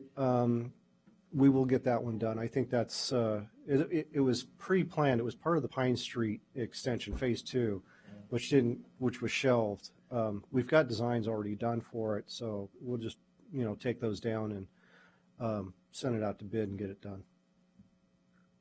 One last question. So are there any homes on Pine Street still hooked up to sewer that are failing? There are homes on Pine Street that share systems. There are some of the Pine Street system that they connect into is vitrified clay pipe. So it's kind of old. And some of them don't have, like I said, some of them pump to get to that vitrified clay pipe system. And so this new system that we'll put up from actually the intersection of Sunset where we were and run up the road will take care of that connection purpose. It'll provide them access. So we still have an unfinished Upper Pine project. Street project, yes. Right. So is there any opportunity that we can do that all at once instead of doing the sewer and then later on? We got sanitary funds, but I'll defer that probably till we start discussing capital budgeting and stuff like that. I don't have the numbers for the transportation fund in front of me and don't know where that would come from or what priorities that would come into. It was, like I said, it was supposed to have been done, and then we shelved it, and it hasn't been a priority on anybody's list. Well, we shelved it to buy the property on Elward. Counselor, we can look at that. Yeah, I'm just wondering, from a public standpoint, that street is heavily used. Whether or not we could do it all at once would be great, but I don't know what the current status of Pine Street. I would have to look. Customers is. I think we could go through the process and give you updates as we go through the budgeting process, which, the capital improvement process for our next round is going to be starting up pretty soon. We can look at that and I see. just don't remember where Upper Pine is on that list. Good idea. Yeah, right now, certainly not in the 1-year CIP. I don't believe it's on the 5-year CIP, but the 5-year CIP can certainly change. And we'll have to look at where we have money and where the priorities are and put forward a recommendation through the budget process. But we'll certainly look at that. Thank you, Bob. Thank you. Great question. Thank you. Okay, so did you have any more? No, just unless all right. you Did had anybody else questions. have any questions for City Manager? We Thank you. still, just as a reminder, have a couple executive sessions after your regular meeting, Okay. just as a reminder. So the first thing that I wanted to say actually was completely applicable because as you can see, we've lost 2 of our fine counselors up here. So go get your flu shot. They're open. They're available. Go get them. The kids are back in school, and I know I've been seeing the sniffles already start up. So I highly recommend. I already drug my 2 littles over. Okay, they're ginormous now, I know. But I get to call them littles. But I think that it's a great opportunity to kind of put it on the list, and they have them all over the place, and most health care is paid for them in full. So consider getting yourself your flu shot before we get really heavily into the season. Last week, myself and Councilor Kuiper and Councilor Browse all attended the League of Oregon Cities Conference. I was there from Wednesday through Saturday, and it was fantastic. I always enjoy this conference, and I was heartily surprised to see Councilor Kuiper's name come up on the list as being part of the planning committee for the conference. Very well done. Thank you for volunteering for that extra duty. So I think that this conference is wonderful because it brings all of the cities in Oregon together to learn best practices, and it's just a fabulous exchange of great information. One of the super neat things that happened was we have a fabulous mayor, Mayor Philip Hauk of Pendleton, a longtime mayor and great representative for Oregon, who is retiring. He is not running for another term, and they gave him a couple of different awards, but one of the most beautiful awards that he received, I feel, was a foundation made in his name.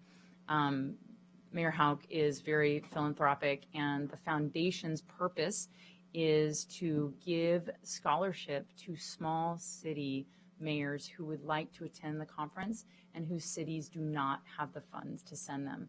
And so every year they have this conference, and you obtain all of this amazing best practice statewide information, and the smaller cities do not have access to that.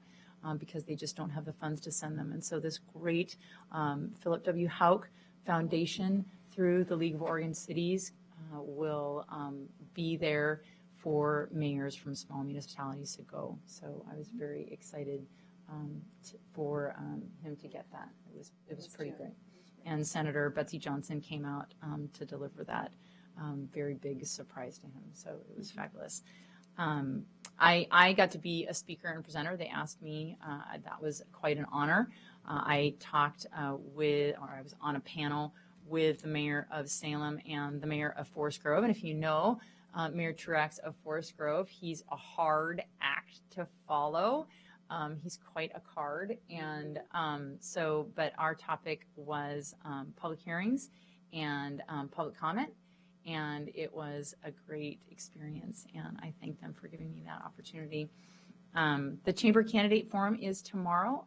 It starts at 6:30. Candidates will be there at 6 until 8 at the Sherwood High School Commons. So come and meet your candidates and hear all about their perspectives and views on the couple years going forward.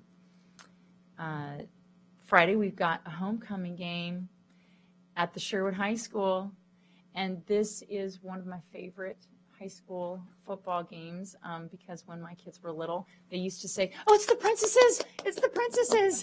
And so we love to see the homecoming queens come out, or queen and princesses. It's always a great tribute to our wonderful school and their football. So come out and cheer them, rain or shine. On Saturday, we've got the Onion Festival from 9 to 4, and that is going to be at Archer Glen again. You don't want to miss the Fireman's Chicken. We talked about it before, but come on out this Saturday. Next Thursday morning is the Westside Economic Breakfast Forum, where Suzanne Bonamici will be speaking, and that's our federal congresswoman. So if you're interested in that, that's 7:30 to 9 on next Thursday in Tiger. Next Tuesday, Thursday, I'm going to be giving City Hall tours to second graders of Archer Glen and Hopkins. This is one of my favorite things to do. They do it from noon to about 2:30, and they come on into the council chambers, and we talk all about the city government. It's sort of a mini city university for them, and they take out all of the chairs, and all of the class comes in from the second grade, and they ask some splendid questions, like, do you have a limo? Do you live in a mansion? No. It's super cute, and they are fantastic, and they really get excited. We show them the maps, and we talk about what we talk about here in the public process and how they can get involved. And I've seen a lot of littles come up to me at the Safeway and at Target and say, Mayor Clark, you came to our school and we learned about government. And I just love that enthusiasm and excitement. So I'll be happy to do that next week. Oh, I'm sorry, Councilor King. Yes. Since you're all alone over there, I'm going to go to you next. Thank you. Yes. Just want to make one announcement. Sherwood Main Street, I know you can't see it on my phone, but they have a poster that's going to go out, and it's for the Old Town Halloween going on Monday the 31st from 3 to 6. And it's just like last year. They'll have activities, games, and fun things to do with all the different town businesses in Old Town. So anyway, that'll be on Monday the 31st. And I guess last year it downpoured, and they still had quite a few people show up. So yeah, I'm just wanted to mention that real quick. And we will be having a board meeting this Thursday morning, and then they'll have their general meeting the week after, the following Thursday, over at the Rebecca Lodge. So. And what time is It's 8 a.m. No, what time is the Old Town Halloween? 3 p.m. to 6 p.m. Awesome, thank you. And there'll be candy and everything for the kids, so it'll be a lot of fun. Thank you. Mm-hmm. Councilor Piper? Sure. So yes, I did go to League of Oregon City Conference along with Councilor Browse and Mayor Clark, and it's such a great conference to go to as an elected official. There's a lot of other city staff that go as well, but as an elected official, when you go to this League of Oregon Cities, you realize you're part of something much bigger than your own little town. You can get caught up in the issues and the back and forth in your own small town, but when you go into a League of Oregon Cities conference, at least I feel this way, you just become a part of a collective, and all the issues are very scalable. You talk about transportation, well, Portland might have transportation, but so does City of Cresswell, and they're just different components of a much larger piece, and it's really exciting to go and meet people and learn about a lot of things. When I was there, actually something really funny happened. At the very end of the meeting, everyone has dinner. It's a dinner on a Friday night.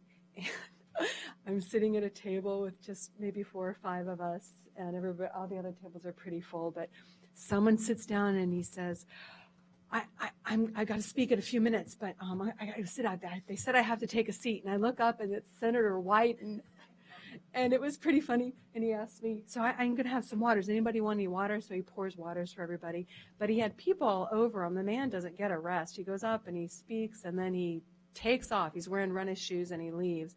But it's just those kind of funny things that happen at League of Oregon Cities. But I do want to give kudos to Mayor Clark, because she applied for and was nominated and went through a process through all the League of Oregon City directors, and she is now on the board of League of Oregon City Directors. And that's quite an accomplishment, because the directors at the league, they actually get together on, I don't know if it's I think it's a quarterly basis, and they talk about issues that mean a lot to the cities. And the biggest thing that they do is they go to the state legislature and they lobby the state legislature for issues that mean a lot to cities, and that is so important, especially when we have a city like Sherwood that I consider as an umbrella city under Metro. We all know that, to have Mayor Clark on that. So that's very exciting for you. So congratulations. That's very cool.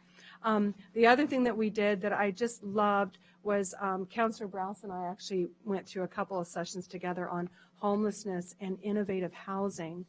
And because of that, there is a community-based program that is just so interesting, and it's called Bridge Meadows. And if you ever want to look it up on Google, look up Bridge Meadow, because it is, I'm looking for the information here, it's intergenerational living. And what they do is they take senior citizens and families that are maybe low income, maybe their other grandparents that are taking in their children that are foster care, and they live in a community that is, a lot of it's supplied by money from community block grants that Councilor Henderson sits on. These are the kinds of things that she looks at with her team in terms of funding through grants. And there's already one in Portland, and there's one being developed in Beaverton. And I just thought it was a really neat way, an innovative way to bring different kinds of people together that all have something to share. Seniors spend 10 hours a month helping the foster children with homework, going for walks in exchange for a lower rate of their housing, and it works out really well. So that was one of the many exciting things that I got a chance to take a look at or to listen to at the League of Oregon Cities meeting. Also, I wanted to give kudos to Michelle Miller. She's been hanging on with the Cedar Creek Trail project for I don't know how many years, but I will tell you, she gave a rundown after we learned about pickleball for about 20 minutes, which is very interesting. At the Parks and Recreation Board meeting last night, we had someone talk to us about pickleball, which is actually kind of a fun sport, as Councilor Browse probably already knows all about. But afterwards, Michelle Miller in the planning department gave us an update on the Cedar Creek Trail on Project 1. There's 2 projects. This is Project 1. But in 2017, it looks like it could finally kick off, folks, and you could start seeing construction on the trail that goes from Northeast Oregon Street through Old Town, along the creek, Cedar Creek, and ends up at Highway 99, right? I know. Imagine that. It's not Chicken Creek, it's the Cedar Creek Trail. So it goes through there, and that would be the first segment. The second segment is I would say, a few years off. But, I mean, after 3 or 4 years, eventually it'll end up at the refuge. We hope. It's going to happen. It's going to happen. But really, for 3 or 4 years of planning, this is going to be a huge party. And Government Michelle process. gets a little crown. So that's all I have. Thank you. Government process. It's government. That's the way it works. Okay, Councilor Browse. I'm just going to keep it really short and say Everybody thank you. says that. No, I'm serious. Thank you for those of you who participated in Peace Day. And thank you for those of you who served on Neighbor to Neighbor Day. That today there were 148 volunteers serving 35 seniors. And of all the years I've been doing it, it was the best one yet. So just a hearty thank you to this community. Thank you. Councilor Henderson? I'd also like to thank the Police Advisory Board for joining us tonight and for asking a lot of very good questions and going over the recommendation from Washington County. And Onion Fest, which the mayor already mentioned, we are still looking for volunteers. It is an all-volunteer event. So we have Onion Fest prep on Friday from 1 till I'm not sure. Depends on how many onions we have to cut. And coleslaw and beans and etc. And then Saturday, it runs from basically 9 to 4 at Archer Glen. and a lot of great vendors and a lot of great groups coming town to sing and dance and play, and it's a great opportunity to see some of the local talent up on stage, not to mention the onion eating contest. We do have a home football game this Friday night against Lake Oswego. And once again, as just like last week, the Bowman Family Foundation will be there selling apparel and receiving donations for the Bowman Family Foundation, which of course was started in memorial to Sergeant Jason Gooding, who died in Seaside last February. Those are scholarships that essentially go to first responders and nurses is the plan for that.